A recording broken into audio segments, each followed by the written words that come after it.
Alors, là, je cherche juste une place pour poser mes notes. Voilà. Je représente l'association des Amis du Musée de Basse-Navarre et je remercie Madame Tauzin, ici présente, et Monsieur Subéru, qui nous ont invités aujourd'hui. Et c'est un honneur pour nous de pouvoir nous exprimer après les interventions brillantes de ce matin. Donc, nous sommes des associations, alors il faudrait être un peu indulgent. Je voudrais vous présenter le musée de Basse-Navarre qui est installé à Saint-Palais depuis 1986. Et c'est un musée associatif qui avait été créé par le docteur Uruti Behetti, qui était un médecin de campagne à Saint-Palais et qui était passionné par l'histoire de la Basse-Navarre et par les chemins de Saint-Jacques. Ah, je crois qu'on n'entend pas bien, c'est ça? Si, on entend ça. Si. Et au fil des années, et de par son métier, il a compris l'importance qu'il assistait à la fin d'un monde dans les campagnes du canton d'Amicoussé particulièrement, et il s'est mis à collecter des objets. Ce pourquoi son métier lui permettait de rencontrer beaucoup de gens et de gagner leur confiance. Donc petit à petit, les objets se sont accumulés, et l'idée de créer un musée a fait jour. Il a réuni une équipe de passionnés autour de lui, et la municipalité de Saint-Palais l'a aidé en lui fournissant un vaste local dans lequel le musée s'est installé en 1986. Et le musée existe toujours, donc je vous invite à venir le visiter, évidemment. Et donc, on arrive là dans les années 2000, et jusque-là, la part consacrée à l'émigration dans ce musée était plus que ténue, puisqu'il n'y avait qu'une belle ceinture d'émigrés qui permettait de transporter des fonds de manière sécurisée avec tout un système de poches, et ça s'arrêtait là. Or, dans les années 2000, comme le disait ce matin M. Chastain, un petit miracle s'est aussi opéré dans nos terres de Saint-Palais avec l'achat d'une maison dans le village de Béasque-la-Piste. Et cette maison s'appelait la maison Lédernat, et ses nouveaux propriétaires, Michel et Jean-Claude Massondo, ont découvert dans le grenier une malle, c'est comme dans les histoires, qui regorgeait de documents. Donc, cette maison appartenait à une demoiselle décédée à un grand âge et qui habitait la maison de son oncle dont elle avait conservé, on peut dire, pieusement la mémoire.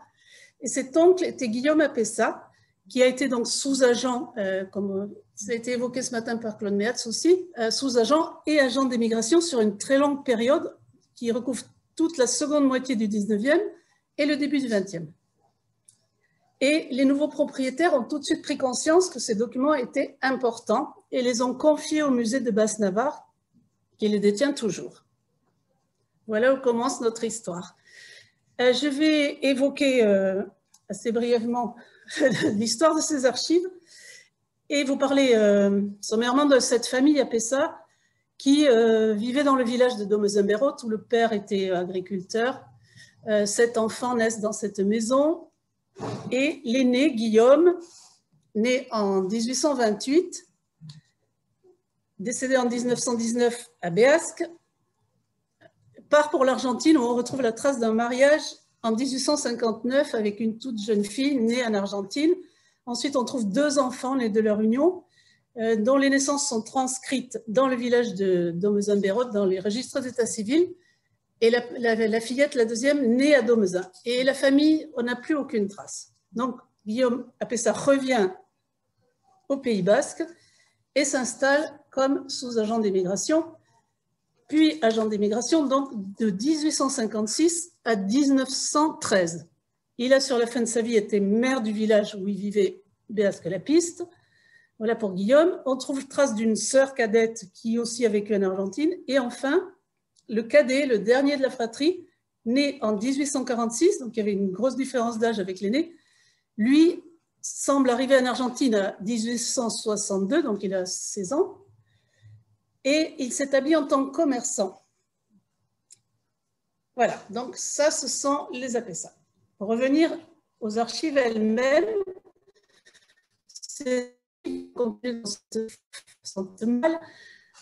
c'est un vaste pêle-mêle de documents disparates, avec beaucoup de photos. J'ai oublié de vous passer les photos. Pardon. Donc, tout un tas de photos dont, hélas, plus personne ne sait de qui il s'agit. Beaucoup de factures, de courriers personnels, peu de courriers personnels, on peut dire, beaucoup de courriers d'affaires et surtout des registres. Alors, il s'agit d'une somme de 7 registres qui se composent de sortes de gros agendas. Et à leur lecture, on découvre, ou on a découvert plutôt, que environ 15 000 personnes sont parties par l'intermédiaire de Guillaume Apessa. Et les autres documents ont permis de comprendre qu'il fonctionnait comme ce matin pour les Vignées, avec son frère cadet établi en Argentine. Donc c'est le même système de fonctionnement qui a sans doute fait ses preuves. Donc pour résumer brièvement, mais on l'a déjà évoqué, le travail d'agent d'immigration consistait bien entendu à recruter des candidats à l'immigration et organiser leur voyage. Et l'agent d'immigration était donc une personne connue sur la place publique, qui avait un important réseau de relations et qui avait souvent une autre activité professionnelle. Donc, notre Guillaume Apessa était donc commerçant et aussi, on retrouve des factures pour des envois de bérets, de ceintures, de tricots pour l'Amérique du Sud. Et il traite avec des manufactures à Bar-le-Duc, usine de bérets et tricots à Naï et les fameuses espadrilles de Tardets. Et son frère Jean est également commerçant en Argentine. Donc, on reprend le même procédé pour devenir agent d'émigration, donc dépôt d'une demande auprès du ministère et paiement d'une caution. Et c'est ce qu'il fait c'est ce qu'il obtient plutôt en 1880 après plusieurs demandes. Donc, 1880, ça fait presque 20 ans en fait qu'il exerce comme sous-agent. Donc, le voilà établi et il va rester agent de 1880 à 1894 où il demande qu'on lui enlève son autorisation d'agent, qu'on lui rembourse sa caution et il redevient sous-agent, profession qu'il continue à exercer, comme l'attestent les registres, jusqu'à un grand âge, puisque jusqu'aux années 1910, grosso modo. Donc, comme ce matin, vous l'expliquez, M. Chastain, donc, il travaille avec des sous-agents. Alors, Jérôme Maïti de Tardès, qui était un industriel, les Etchebars à Saint-Jean-Pied-de-Port et tout un autre réseau. Donc, on se dit que ce réseau permettait de recouvrir au mieux le territoire sur lequel il travaillait, lui-même se concentrant plutôt sur le canton de Saint-Palais, puisqu'il était connu, et les autres travaillant sur Tardets, Alexis Vigny pour la Soule, les Etchebars à Saint-Jean-Pied-de-Port, etc.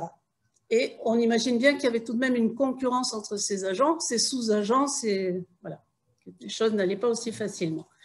Donc, ce qui est important pour les Apessa, c'est cette collaboration, cette association entre les deux frères.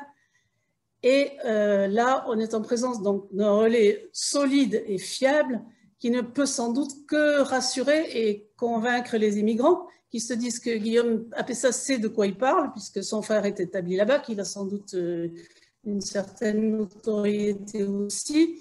Il connaît bien le contexte, donc ça c'est pour la partie peut-être un peu psychologique, mais surtout ce système permet un suivi des paiements, puisque le frère Jean est là-bas pour la suite du passage.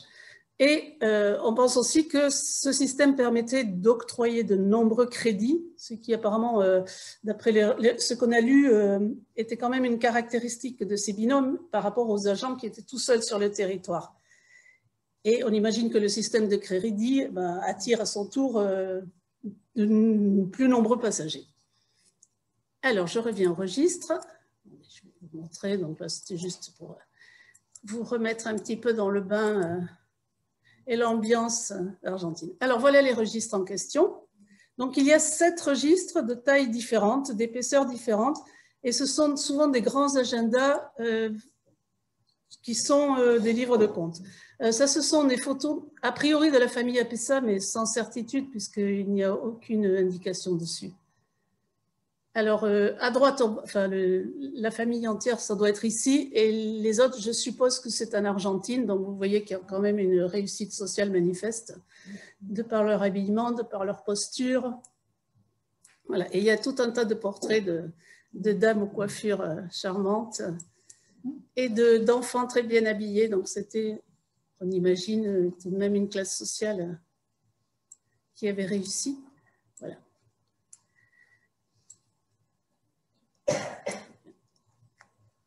Pardon. Donc, je continue juste 3 ou 4 images. Voilà, donc pour revenir au registre, vous voyez, ce sont des énumérations de noms. Et ce qui est un peu compliqué à leur lecture, c'est qu'il est difficile de différencier les véritables paiements et les véritables départs, et les paiements successifs. Donc là, il faudrait vraiment une étude poussée. La destination des passagers est rarement précisée, mais on imagine que c'est Buenos Aires. Et la majorité sont des émigrants, a priori, mais il y a aussi, on pense, des gens qui font du commerce, puisqu'ils vont, ils viennent, ils vont, ils viennent. Donc, enfin, ce sont des suppositions. Concernant l'activité d'APESA, au départ, entre 1856 et 1863, le rythme de départ est extrêmement irrégulier et faible. Et tout d'un coup, en 1872, les départs s'accélèrent et deviennent extrêmement réguliers. Et ce, jusqu'aux années 1890, où ensuite il y a une baisse. Et donc, il travaille, comme évoqué ce matin, avec la maison Charles Colson et compagnie à Bordeaux, qui lui propose des places sur les paquebots en partance pour l'Amérique du Sud, sur les compagnies de navigation, principalement messagerie maritime et chargeurs réunis.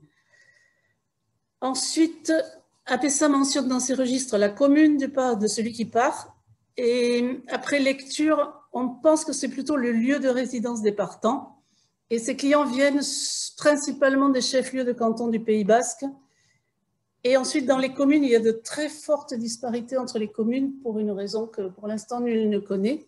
Il travaille aussi sur la périphérie, une partie du Béarn, et il a aussi des clients dans des villes plus lointaines, même Bordeaux, Tarbes, Pau. Donc, parmi les 15 000 noms inscrits, on peut dire que 2 tiers sont des hommes, donc 1 tiers de femmes. Et un des problèmes, c'est que Guillaume APESA est un petit peu fâché avec l'orthographe et les noms de famille sont souvent fantaisistes. Donc, demande un petit peu de constance dans la recherche. Alors, les épouses, pour revenir ce matin, elles n'ont rien, elles n'ont pas de nom, elles n'ont pas de prénom, c'est juste son épouse ou sa femme. Voilà. Malheureusement, les professions ne sont que très rarement mentionnées. On a quelques curés, quelques abbés. Les passagers de seconde place, par contre, ont droit à davantage d'égards avec des mademoiselles. Par contre, ce qui est intéressant, c'est que les liens de famille sont indiqués. Donc là, on peut reconstituer les frères et sœurs, les oncles et neveux. On peut aussi voir un nombre certain de familles qui partent avec des jeunes enfants parfois. On constate aussi beaucoup de femmes seules, donc certaines accompagnées de frères, et il y a aussi beaucoup de veuves, curieusement. Et malheureusement, l'âge n'est que très, très rarement mentionné. C'est fort dommage.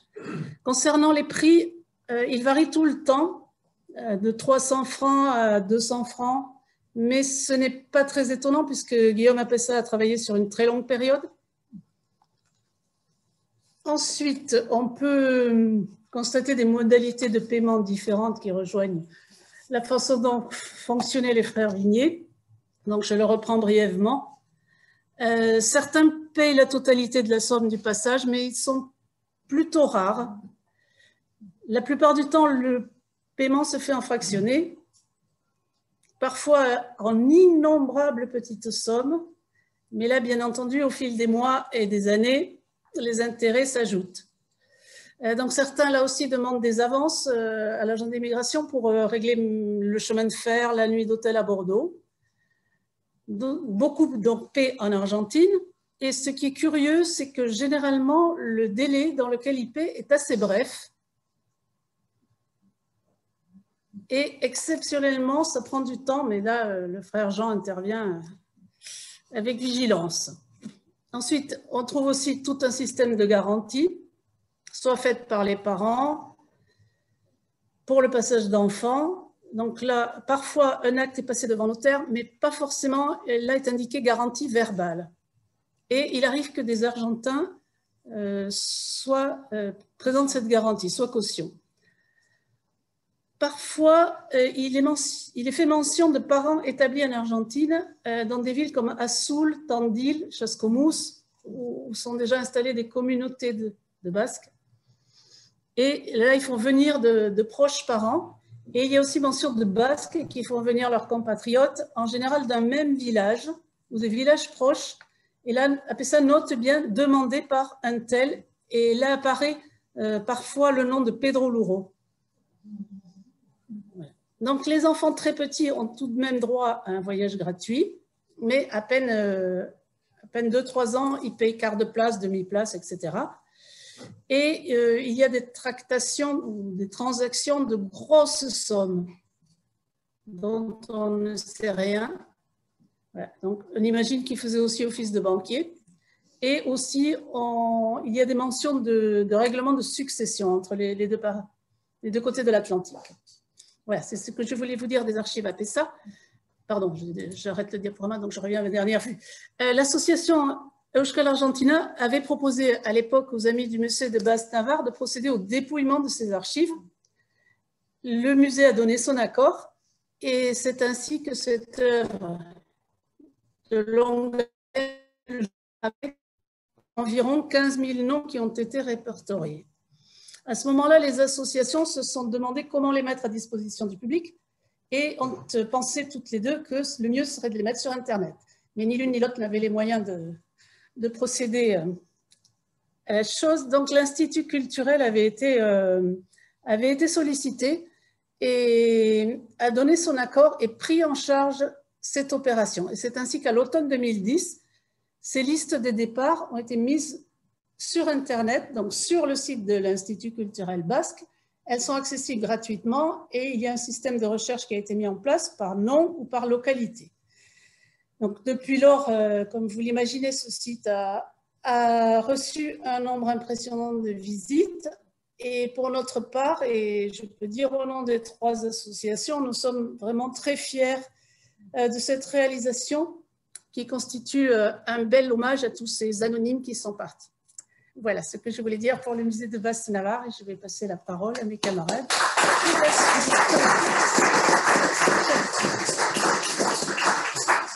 Merci.